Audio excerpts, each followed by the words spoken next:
आला का कामावरून एवढे भांडे घासून ठेवलो. ए, पागल बिगल आहे का तू? आताच कामून आलो ना मी. भांडे घास, भांडे घास. अरे घासतो भांडे, थांब. ए, भाजी सांग रे, काय करायचं तर. मी तर भाजी बनवणार नाही रे बा, मला जमत पण नाही भाजी. ए, तुझी बायको नाही मी. करू, थांब, धीर. आताच कामावून आलोय. लागला भांडे घासायला, हे करायला ते करायला, भाजी कोणती करायला. थांब थांब, थोडं थांब.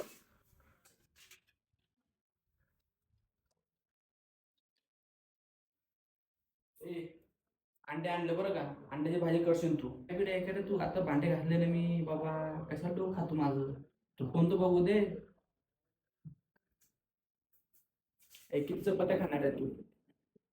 किती? 5 खाणार? 5 चपात्या नाही काय? 5 नाही, मी 2 चपात्या बनवतो. दोन तुला, 2 मला, 2, 4 चपात्या बनवलं, संपला विषय. गपचूप चपात्या बनव ना, भाजी बनवत आहे ना मी. 5 चपात्या खाणार म्हणजे 5 चपात्या खाणार. तू गपचूप चपात्या बनव. भाजी म्हणजे मजा नाही येत आहे. हम्म. एकदम अशी फिकट फिकट लागत आहे भाजी.